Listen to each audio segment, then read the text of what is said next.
Inikah Tunggal Ika jadi sing gawe ku kakek moyangnya para habaib yang dari Yaman.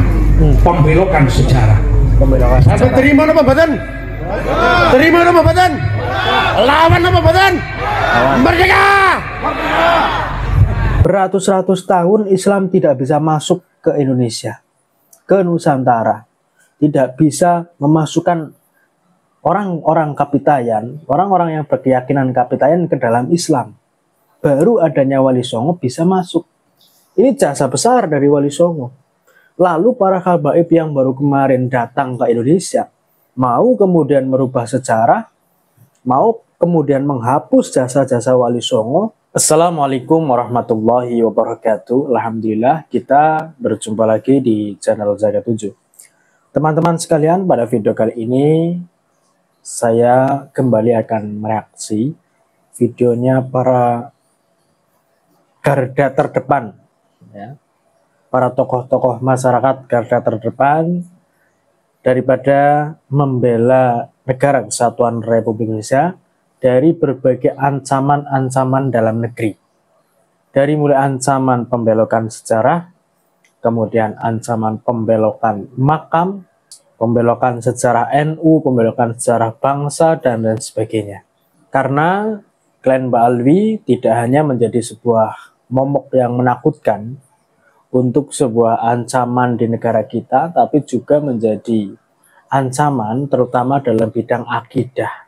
Banyak sekali dongeng-dongeng kekhurafatan, dongeng-dongeng yang tidak sesuai dengan ajaran Al-Quran dan Sunnah, serta ajaran para ulama, ya, para tabi'in. Mari kita akan simak ya teman-teman, pidato dari para tokoh garda terdepan dalam rangka membela negara kesatuan Republik Indonesia. Ini kalau para sederek, nuwun sewu para sederek, ini malaikat disentak. Malaikat iso disentak. Lu bahkan para sederek niki lek ngeten iki sing ngurusi pun enten piyambak.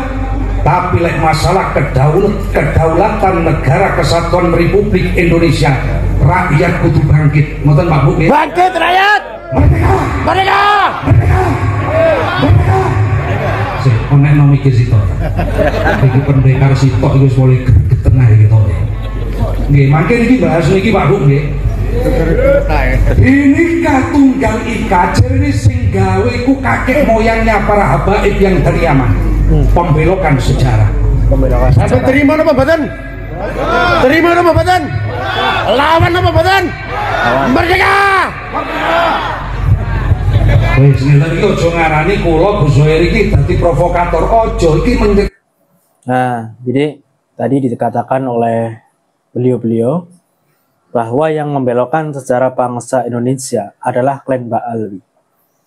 Bhinneka Tunggal Ika kalau tidak ada habaib tidak akan tercipta. Negara Kesatuan Republik Indonesia tidak akan tercipta kalau tidak ada habaib. Bendera merah putih, sejarah-sejarah kemerdekaan bangsa Indonesia, kalau tidak ada para habaib tidak merdeka. Lah itu apa? Kalau bukan sebuah pembelokan sejarah, teman-teman ya. Lah nanti yang menyuarakan dikira provokator, dikira pemecah belah umat. Nah ini apa? Orang mereka yang membelokkan kok. Katakan sejarah bangsa. Ketika kedaulatan negara kesatuan Republik Indonesia akan dikoyak, sang saka merah putih akan dirobek, Bhinneka Tunggal Ika akan dirampas. Kami sebagai warga negara kesatuan Republik Indonesia mengalir darah pejuang kepada kami. Ketika pembelokan sejarah sudah akan dihancurkan oleh kaum-kaum yang tak bertanggung jawab, dia akan menjajah negara kesatuan Republik Indonesia dengan cara halus. Maka kita wajib memerdekakan negara kita dari paham radikal, paham fundamental yang akan menghancurkan negara kesatuan Republik Indonesia. Merdeka! Lawan G! Lawan G! Pulau ini wani ngotot iki sebab nyangkut negara, Pak. Lho saestu. NKRI ya, Iki wis gak kena ditawar niki. Aja ngarani kula niki nerangno provokasi, aja sampe. Awake dhewe wis biyen para leluhur ngerebut negara dengan mengalirkan darah, meneteskan keringat. Imam Bonjol diakoni menjadi bahabai. Iku sejarah tekonti. Oh doa. Habaib jeneng Imam Bonjol ngono, ha? Ayo mboten. Ayo mboten. Bojo napa temenan iki? Bojo. Oh, golakno para sedherek, ayo bangkit mboten nggih. Ayo bangkit saestu nggih. Kula baleni malih, saya tidak memprovokasi. Iki wis masalah ke negara. Negara kita dalam ancaman. NU sejarahnya pun juga dibelokkan. Katanya yang mendirikan NU yo kakek moyangnya teko kono. Teko kono sapa sing jelas? Iku lho habaib. Habaib. Iku lho para sedherek. NU murni wong Jawa. Kita mboten? Nggih, mboten. Dilawan apa dijarno? Oke. Ya, itu teman-teman ya, orasi dari para tokoh-tokoh garda terdepan dalam rangka menyuarakan sirine bahaya atas tindakan-tindakan klan Ba'alwi yang membelokkan sejarah, baik sejarah Nusantara maupun sejarah bangsa Indonesia, bahkan sejarah Nahdlatul Ulama. Terbukti di antara lain pembelokan-pembelokan sejarah secara real adanya buku Cahaya dari Nusantara. Coba kalau buku Cahaya dari Nusantara tidak diketahui oleh publik, tidak kemudian diketahui oleh khalayak umum dan sebagainya, bisa dibelokkan beneran itu. Isi bukunya itu bisa membelokkan NU beneran. Isi dari buku Cahaya Nusantara kalau tidak kita ketahui sebagai masyarakat bisa dibelokkan beneran, teman-teman. Belum lagi ya semacam tadi disebutkan Imam Bonjol katanya klan Ba'alwi. Bahkan ada video ceramah habaib yang mengatakan bahwa SIM kendaraan bermotor maupun SIM mobil itu yang mencetuskan adalah habaib. Ini kacau teman-teman. Jadi sejarah bangsa itu dicabik-cabik nggak karu-karuan. Dari mulai SIM katanya dari habaib, kemudian ada Imam Bonjol katanya dari habaib, Pangeran Diponegoro katanya habaib. Loh, Pangeran Diponegoro itu sudah ada sebelum habaib ada. Jauh sebelum klan Ba'alwi ada di Indonesia. Pangeran Diponegoro sudah berperang. Pangeran Diponegoro keturunan Raja Mataram. Ya, bukan dari klan Ba'alwi, asli Nusantara. Asli putra pribumi Nusantara. Jadi jangan diklaim kemudian diklaim ini habaib, kemudian diklaim Pangeran Diponegoro habaib dan lain sebagainya. Astagfirullah. Ya teman-teman sekalian, bahwa pembelokan sejarah sedikit demi sedikitlah ditunjukkan oleh klan Ba'alwi. Ya, tadi dari mulai sejarah bangsa Indonesia, kalau tidak ada habaib, masyarakat Nusantara tidak mengenal Islam. Loh, sebelum adanya Islam, fakta sejarah teman-teman ya, sebelum adanya Islam, sebelum Islam menyebar di penjuru Nusantara, ya, masyarakat Indonesia yang beragama Kapitayan itu sudah hampir mirip dengan Islam.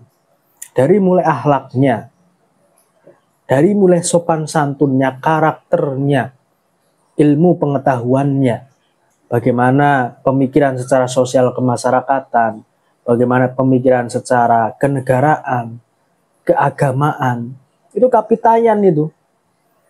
Ya. Keyakinan Kapitayan itu sudah hampir mirip dengan Islam. Tinggal dipoles sedikit sudah masuk Islam. Tinggal syahadat, kemudian sholat, menunaikan zakat, puasa, dan lain sebagainya. Sudah masuk Islam teman-teman. Katanya ya, oleh habaib, kalau habaib tidak datang di negara Indonesia, masyarakat Indonesia tidak mengenal Islam. Lah ini apa? Sejarah apa ini? Bahkan sebelum adanya Islam, ya, nenek moyang bangsa Indonesia, Nusantara itu sudah mengenal namanya agama, yaitu agama Kapitayan. Ibadahnya hampir mirip. Ya. Di sebuah masjid, ya, kalau dulu itu di sebuah gua, peribadatannya di sebuah gua.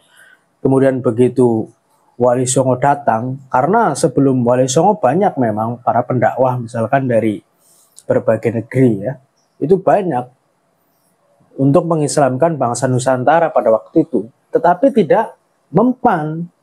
Islam tidak dikenal. Orang-orang yang berkeyakinan kapitayan tidak masuk Islam, ya, tidak berhasil dimasukkan ke dalam agama Islam. Siapa yang berjasa besar memasukkan orang-orang yang berkeyakinan kapitayan pada waktu itu? Ya Wali Songo. Wali Songo lah yang berhasil memoles para orang-orang Nusantara yang berkeyakinan kapitayan kemudian masuk Islam dengan budaya, dengan tradisi, dan segala macam instrumen-instrumen dakwah. Secara fakta sejarah, mereka berhasil mengislamkan orang-orang Nusantara. Beratus-ratus tahun Islam tidak bisa masuk ke Indonesia, ke Nusantara. Tidak bisa memasukkan orang-orang kapitayan, orang-orang yang berkeyakinan kapitayan ke dalam Islam. Baru adanya Wali Songo bisa masuk. Ini jasa besar dari Wali Songo. Lalu para habaib yang baru kemarin datang ke Indonesia, mau kemudian merubah sejarah, mau kemudian menghapus jasa-jasa Wali Songo dengan mendongengkan masyarakat dengan cerita-cerita khurafat, cerita-cerita yang di luar ajaran Islam, untuk kemudian menghapus jasa-jasa para Wali Songo. Ini apa? Maksudnya apa? Begitu teman-teman ya, jasa dari Wali Songo yang kemudian berhasil memasukkan masyarakat ke agama Islam. Nah kalau dikatakan kalau tidak ada Habib, orang Indonesia tidak masuk Islam, bohong besar. Jasa terbesar itu ada di Wali Songo, berhasil mengislamkan orang-orang yang berkeyakinan kapitayan, yang sebelumnya beratus-ratus tahun tidak mau masuk Islam. Ya, jadi kalau mau bicara tentang peradaban antara Nusantara dengan Yaman, jauh kelasnya jauh. Sebelum ada agama Islam saja, bangsa Nusantara itu sudah hampir peribadatannya, akhlaknya, ya, sopan santunnya mirip seperti apa yang diajarkan oleh Nabi Muhammad SAW. Kemudian Wali Songo datang memoles sedikit, masuklah mereka kepada agama Islam. Subhanallah, ini fakta sejarah. Teman-teman sekalian, bahwa di zaman sekarang ini mewaspadai pembelokan-pembelokan sejarah itu, melihat siapa yang membelokkan, melihat siapa yang berupaya untuk merongrong bangsa Indonesia, merongrong bangsa ini sangat mudah. Semuanya terbuka. Ya. Jadi kalau ada yang macam-macam mau merongrong bangsa Indonesia, mau mencekoki umat Islam dengan cerita-cerita khurafat, bisa masuk kota Tarim ini atas panggilan beliau, atas undangan beliau. Tanpa panggilan beliau, tanpa undangan beliau, tidak mungkin kita bisa masuk ke kota Tarim ini. Kita harus waspadai itu semua. Terima kasih. Wallahu a'lam bishawab. Assalamualaikum warahmatullahi wabarakatuh. NKRI harga mati.